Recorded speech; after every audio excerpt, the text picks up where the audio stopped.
Bienvenue de nouveau sur la chaîne du groupe BSBiz Togo. C'est encore moi pour reprendre le sujet que nous avons entamé la dernière fois.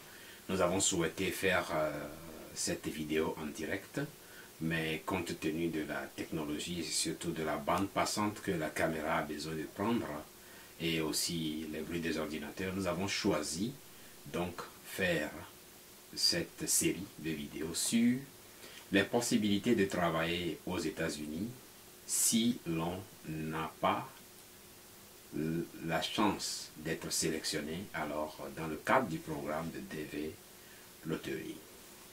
Je vais parler essentiellement du type de visa E1 et E2. Si ce sujet vous intéresse, alors je vous suggère de garder donc la patience et de suivre cet élément jusqu'à la fin. Alors, dans ma présentation, pour éviter d'être toujours parleur, je vais tenter d'utiliser une présentation PowerPoint à travers laquelle je vais donner alors les grandes lignes et les sujets. Je ne suis pas celui-là qui fera l'unanimité. J'invite alors tout le monde à vérifier les informations, à lire ces informations sur le site de USCIS qui présente toutes les informations. Des fois, il y a des confusions et c'est pourquoi ceux qui ont alors l'expérience des États-Unis interviennent. Et c'est ce que nous tentons de faire pour donner l'information aux gens.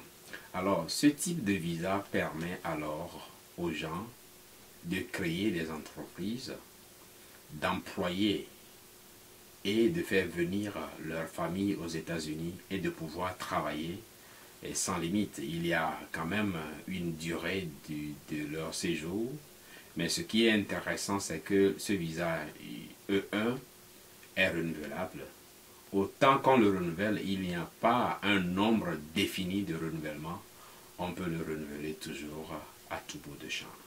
Alors, si vous êtes prêt comme je le suis, alors suivez-moi dans un instant avec la présentation PowerPoint.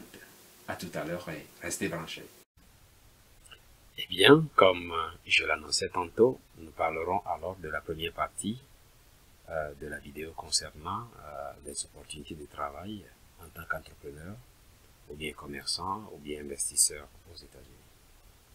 D'entrée en jeu, cette présentation n'est pas quelque chose que nous tous nous ne savons pas, nous savons, mais c'est juste un rappel et c'est planter le décor.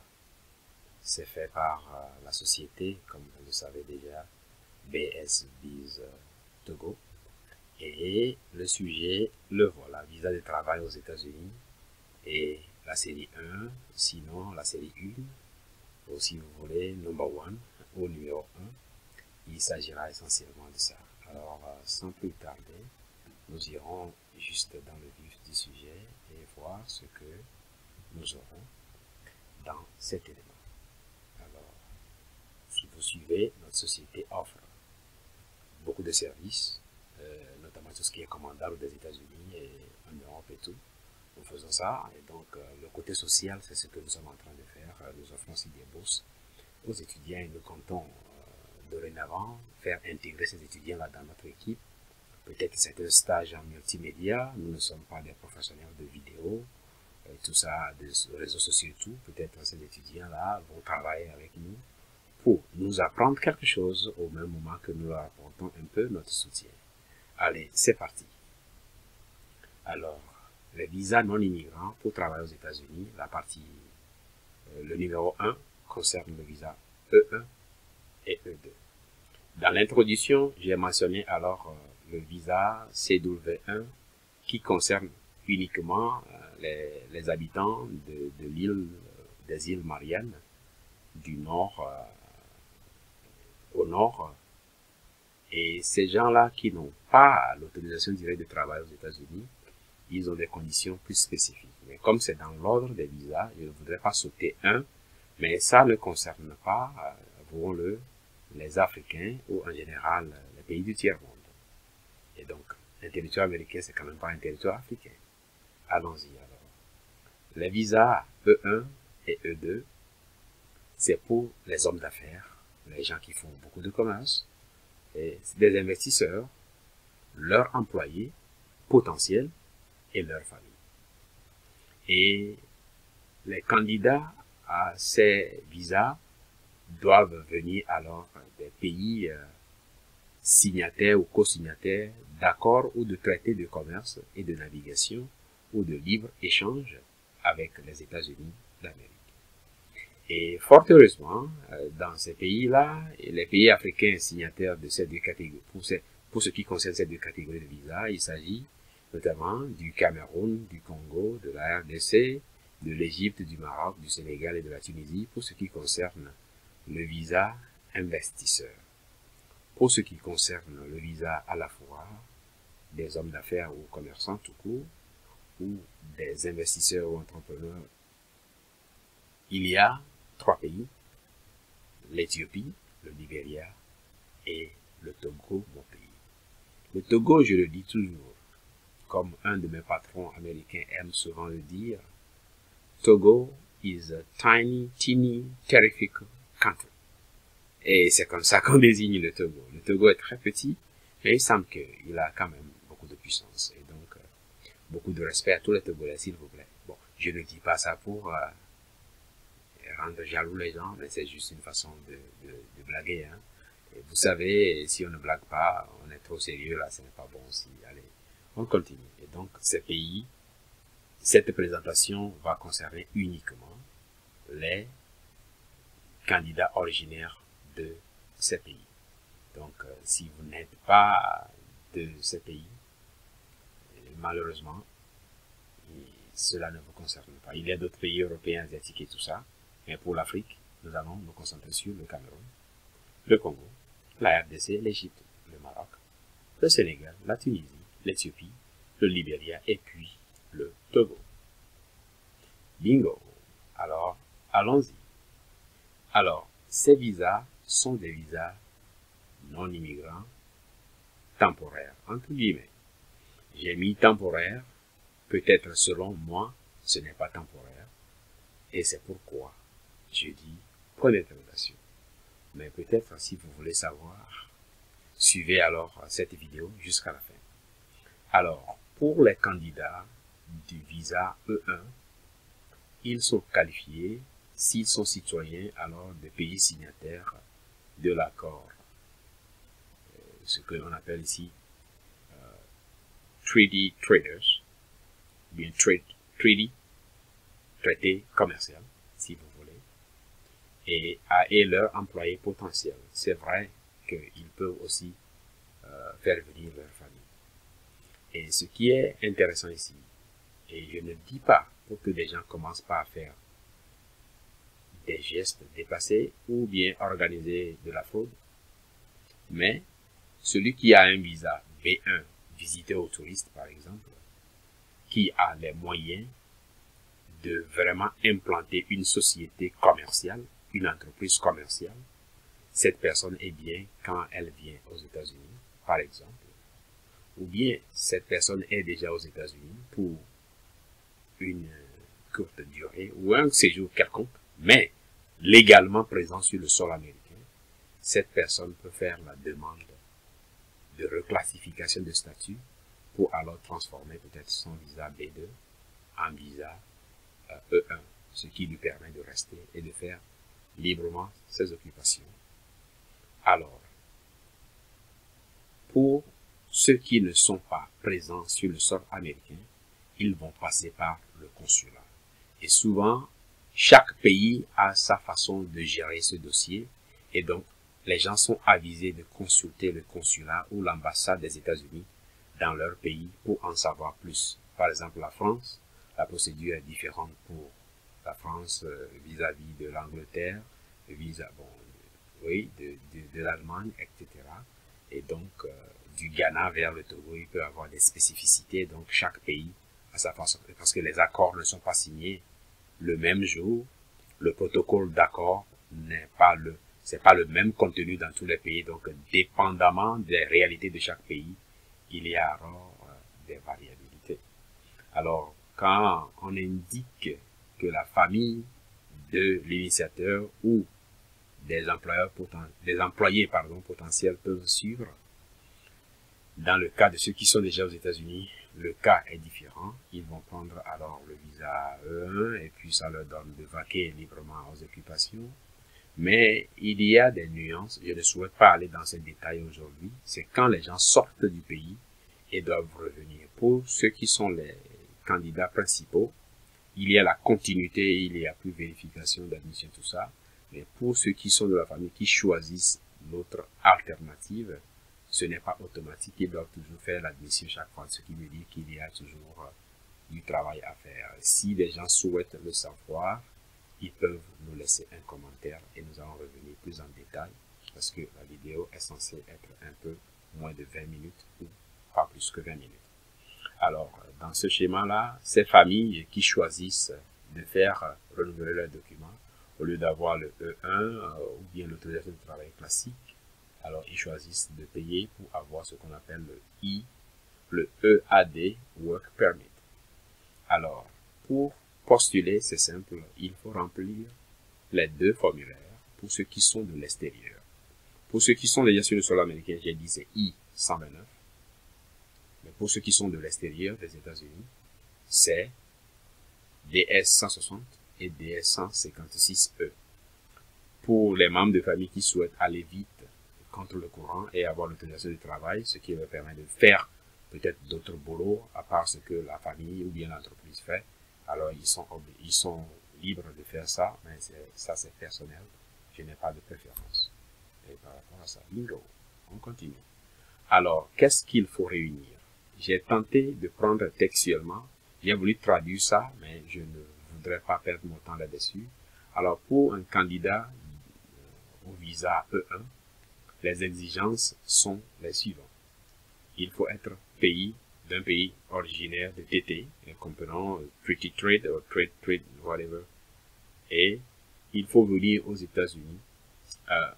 Si cette personne est en train de venir aux États-Unis, ça c'est le pays d'origine, c'est bien indiqué. Et il faut avoir la nationalité. Supposons que un Togolais ou un Béninois, bon, un Togolais, si vous voulez, est devenu français, mais a décidé de venir faire ces activités-là aux États-Unis. Il faut que ce français, Togolais français, ait la nationalité togolaise pour pouvoir bénéficier de cela. Et ça doit être de grosses affaires. Ce n'est pas peut-être acheter un ordinateur ou deux qui rentre dans le cadre. Il faut peut-être des volumes importants, imposants. Alors, peut-être c'est un contrat pour le gouvernement, équipement de temps en temps. Et donc, on a postulé à une offre d'appel. Et cette offre d'appel, il faut alors l'exécuter, acheter les machines aux États-Unis. Alors là, c'est une opportunité. Même la preuve d'avoir obtenu une offre auprès du gouvernement avec le montant indiquant tant en tant volume de millions, c'est déjà suffisant. Donc, pour une société qui veut délocaliser, au lieu d'envoyer ou bien payer des frais, avoir un répondant direct, cette société est qualifiée pour envoyer alors son employé ou ses employés ici. Mais le bémol, c'est qu'il faut une existence, une présence sur le sol américain, soit un partenariat avec n'importe quelle société, avec n'importe quelle autre. Il faut qu'il y ait un papier qui atteste que cette compagnie a des affaires aux États-Unis. La forme importe peu. Alors, principalement, ces affaires doivent, à plus de 50%, se dérouler entre les États-Unis et le pays TT. Quand j'ai dit le pays TT, on se comprend. Et c'est très important, c'est pourquoi je l'ai souligné au rouge. Et pour un employé dans un pays comme le Togo, le Libéria, l'Éthiopie, le Sénégal de venir, la personne doit être dans le collège des directeurs, avoir un poste de décision important. Et si ceci n'est pas le cas et que l'employé a vraiment des atouts vraiment essentiels pour la réussite de la mission, il y a alors une possibilité que alors celui qui n'a pas le haut gradé puisse être accepté pour avoir le visa E1. Ça n'est fini pour alors le visa pour ce qui concerne les critères d'éligibilité. Et qu'en est-il pour le E2? Le E2 peut être quelque chose de similaire, la nationalité, et il faut qu'il y ait un engagement. Au point 2, un engagement pour une opération de réussite pour la société ou la compagnie. Et ceci étant, c'est beaucoup de volume. Ce n'est pas un objet, deux objets, mais peut-être quelqu'un qui rentre, par exemple, dans l'achat des maisons et la relocation aux gens, par exemple. Et juste en passant, c'est une activité vraiment très intéressante. Avant, on indiquait jusqu'à peut-être 500 000 $ comme investissement. Mais supposons que quelqu'un achète, par exemple, un complexe de maisons ou d'appartements qu'il souhaite louer. Et logiquement, c'est un investissement lourd. Bon, peut-être un secret. Une maison qui coûte, par exemple, 500 000 $ avec de bons papiers en plus et tout. Si, par exemple, la personne arrive à trouver 20% de ce montant, ce qui veut dire, bon, 20%, vous comprenez, la personne peut acheter cette maison, ce complexe d'appartements, et alors transformer ça en affaires, et puis louer. Il y aura alors retour sur investissement. Il y a quelqu'un ou bien des gens qui seront employés pour gérer alors les habitations, les locataires, les réparations et tout. C'est déjà un signe important. Et vous voyez, il y a des maisons que nous construisons en Afrique. Peut-être qu'on met alors ce volume d'argent-là pour qu'on construise peut-être un complexe hôtelier et peut-être que ça ne rapporte pas. Alors, on pourra investir le même montant pour un complexe hôtelier pour un début qui ne rapporte pas, alors à une société d'investissement aux États-Unis ici, qui alors permet alors de rentabiliser l'argent et plus, et alors fait travailler ses propres. On peut faire travailler, ce n'est pas un secret, les membres de sa famille pour ça, alors c'est tout à fait normal et illégal. Aujourd'hui, il y a des lots de terrain qui coûtent jusqu'à 50 millions chez nous et même 100 millions.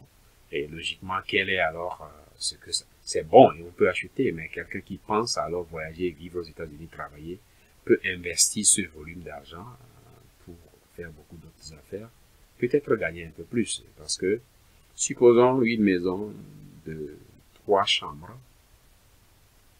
de 2 WC,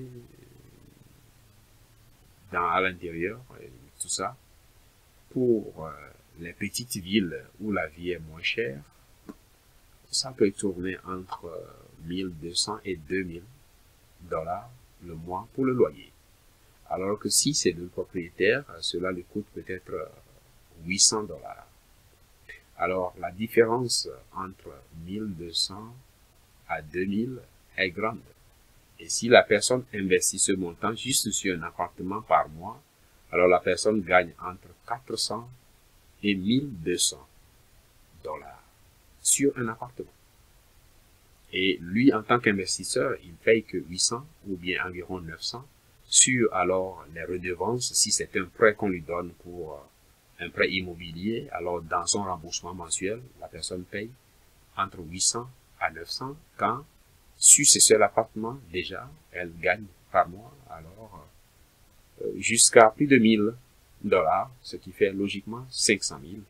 Et légalement, si c'est le salaire que la personne prenait, par exemple, au pays, qui n'est pas élevé, on pourra considérer alors les avantages liés à l'emploi. Par exemple, cette personne dort dans une des pièces et alors n'a pas besoin de loyer. Alors, on déduit ça de facto de son salaire. L'entrepreneur, l'investisseur quand même peut rentrer dans ses fonds, payer. Alors il y a beaucoup d'autres choses, je ne souhaite pas aller dans les détails. Si des gens veulent en discuter, cette fois je ne souhaite pas discuter, s'il vous plaît, n'utilisez pas mon téléphone, vous qui connaissez le numéro de téléphone, ne partagez pas.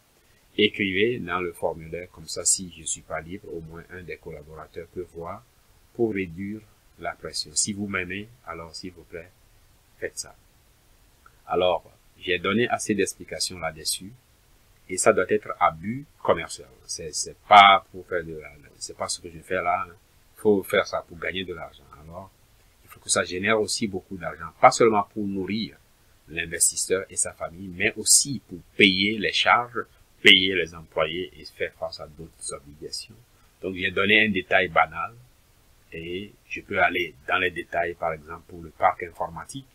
Bon, négocier peut-être avec une société qui ne paye pas de taxes sur un volume, par exemple, de 10 millions, 20 millions.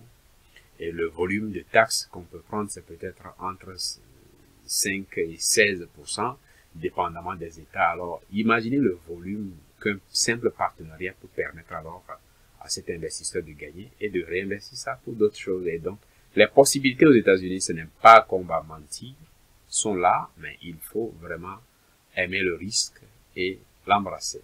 Et on viendra pas avec des investissements à risque parce que ce n'est pas en risquant de renvoyer les travailleurs qu'on est alors en train de faire du business. Il faut vraiment avoir le contrôle sur l'argent qu'on veut mettre alors pour cette société ou cette entreprise. Ceci dit, il faut que, soit pour le visa E1 ou le visa E2, le volume des transactions ou des affaires entre les États-Unis et le pays du candidat, c'est au moins 50% de ces transactions doivent être entre les États-Unis et le pays d'origine du candidat. Bingo! Si on a fini ici, alors on peut aller dans la durée et le renouvellement. Je disais tantôt que on a dit que c'est un visa temporaire. Mais la façon dont moi je le traite, il me semble que ce n'est pas un visa temporaire. Le seul bémol dans cette affaire, c'est que il faut clairement indiquer au moment de l'obtention du visa que vous allez retourner dans votre pays et que vous ne comptez pas alors devenir un résident permanent aux États-Unis. Ça, il faut très clairement l'afficher, je répète. Selon moi, ce visa est dit temporaire, mais il me semble que quelqu'un qui vivra par exemple 80 ans et puis peut-être il a 30 ans et qu'il a la possibilité de renouveler chaque 2 ans de façon illimitée, alors je pense que ce n'est pas temporaire. Le temporaire est utilisé pour 2 sens. Ça oblige le demandeur peut-être à désister ou à ne plus vouloir renouveler et partir et amener ses affaires ailleurs. Et pendant ce temps, la personne dispose assez de temps pour se préparer pour partir. Secondo, les Américains font rien au hasard, c'est sur calcul. La personne va payer de l'argent au gouvernement américain à chaque renouvellement. Et donc, à chaque renouvellement, là, il y a entrée de fonds. Et c'est logique. Si la famille, par exemple, c'est quelqu'un qui a une famille de 5 femmes plus 4 enfants qui doivent travailler, et actuellement, je crois que ça tourne autour de 410 pour le permis de travail. Si la famille choisit l'option courte pour avoir alors l'autorisation de travail, ça veut dire chaque 2 ans, la famille la paye 410 fois 5. Alors, ce volume d'argent-là, les Américains, et imaginez combien de personnes qui vivent sur cette... Donc, ça rapporte quand même beaucoup d'argent. Et donc, c'est fait exprès pour quand même soutirer un peu et ne pas dire, OK, vous êtes là indéfiniment. Bon, non. Ça, il faut vérifier toujours que l'entreprise ou les intervenants sont en bonne règle avec le gouvernement américain. Et surtout le système d'immigration. Et donc, pour le pays comme le Togo, la durée de validité, c'est 2 ans. Mais c'est 5 ans pour, par exemple, les Anglais, je l'ai écrit en les Anglais, mais mon ordinateur étant en anglais, ça a changé. Alors, je veux dire, pour les Anglais, donc, vous m'excusez pour, alors, cette erreur. Je n'ai pas regardé, mais c'est ça, ça arrive souvent quand vous utilisez un ordinateur qui est dans une autre langue et que vous écrivez dans une autre langue. L'autocorrection vous amène des choses vraiment non désirées comme ça. Et donc, ceci dit, il faut aussi des documentations à l'appui au moment de la soumission. Et ça, c'est une liste de documents que je laisse, comme la vidéo est là, vous pouvez poser la vidéo ici pour lire tranquillement vous-même, alors pour voir ce qu'il s'agit, ce qu'il faut, comme ce qu'il ne faut pas. Et donc, si vous souhaitez que je prenne mon temps pour expliquer, je le ferai. Mais posez la vidéo ici et lisez alors toutes ces documentations. Mais le retour fiscal Je crois que chaque année, ceux qui ont travaillé aux États-Unis font le retour. Et si vous êtes employeur, vous allez le faire aussi. Vous donnez des papiers à vos employés qui le feront. Donc, il faut qu'il y ait une base légale sur votre affaire que vous faites et le tour est joué. Donc, je pense que à ce niveau-là, je vais partager les liens. Alors, pour les applications, j'ai dit tantôt qu'il faut les deux formulaires. Le premier, DS 160, s'assure avec la programmation de rendez-vous. Mais quand vous finissez cela, il faut aussi ajouter alors le document DS 156E. Les frais, c'est 205 $. En plus, il faut consulter alors l'ambassade ou le consulat dans votre pays pour en savoir plus. Et bien logiquement, il y a des réalités qui diffèrent suivant alors le pays du candidat. Alors, ce sera tout. Et pour me résumer, j'ai parlé essentiellement de deux types de visas, E1 et E2. Et c'est pour les pays co-signataires d'un accord ou d'un traité de commerce et de navigation, autrement libre-échange, qui permet à ces deux pays-là de faire des affaires. Les gens de ces pays dont j'ai fait la liste au départ sont qualifiés pour faire la demande s'ils répondent alors aux critères d'éligibilité. Passer cela, le tout soumis, alors le document en bonne forme, les gens alors peuvent soit immigrer et continuer leurs affaires ici entre les États-Unis et leur pays, mais des affaires quand même de volume important, et en plus leur famille peut les suivre et travailler aussi légalement, et en plus de cela encore, ils peuvent alors faire venir les employés de leur pays d'origine, parce que c'est obligatoire pour ces employés d'appartenir à la même nationalité que l'initiateur de l'entreprise ou de fonds d'investissement ou quelque chose comme ça, ou bien de l'affaire en question. Ceci dit, ça va être la fin pour mon explication. Si bien entendu vous avez des questions, alors allez sur le www.bsbiztogo.org /contact, ou bien allez sur ma page. Bon, la présentation coupe un peu, le PowerPoint est un peu plus. J'ai mis l'écran Badja comme ça, donc c'est passé, mais vous n'allez pas vous tromper. DR Rupati, c'est ça le nom de ma page, ou bien BSBiz Togo, c'est l'autre page, ou bien BSBiz Togo Savo.